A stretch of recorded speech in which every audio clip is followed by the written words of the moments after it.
So, good day, sir. I'm Christian Ventura, and today I will present a redesign project for a website for design using Adobe XD.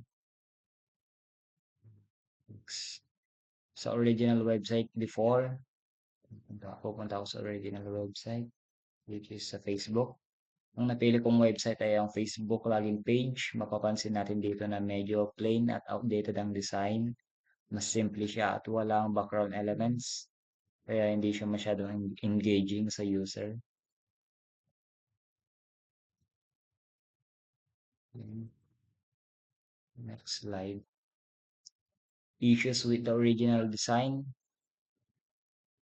outdated visual, plain gray backgrounds, then lack of engaging elements, feels too empty and basic kumpara sa modern web standards.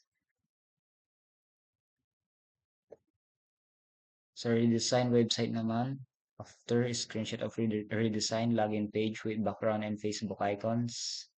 For the redesign, I added a more modern and engaging layout. Gumamit ako ng blue gradients background with Facebook icons para mas maging lively.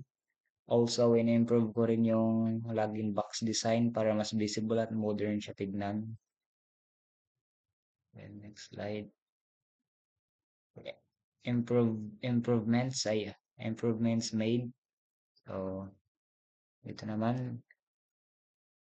These are the improvements I made. Modern background with the Facebook them, transparent login form overlay, better contrast and readability, more professional visually appealing design. And next slide. Design process in Adobe XD. So, pumunta tayo sa Adobe XD. So, kung saan ako nag-edit. So, dito banda. Ginawa ko ang redesign sa Adobe XD. Gumamit ako ng shapes, gradients, at layering to create the backgrounds. Nilagay ko rin ang login form sa center with transparent effect para mas mag-blind sa design.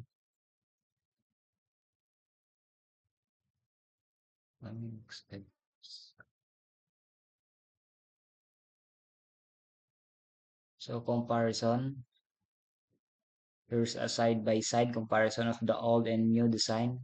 And as you can see, the redesigned version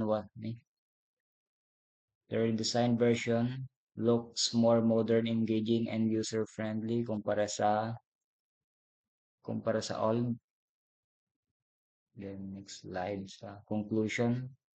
Redesigned page is more engaging, improved visuals and user experience aligns better with Facebook branding. So in conclusion, the redesign focus on making the Facebook login page more engaging, modern and user-friendly. Using Adobe XD, I was able to enhance the visuals and improve the overall user experience. Mm. Thank you for watching. That's end my presentation about my website designing using Adobe XD. Then have a nice day, sir.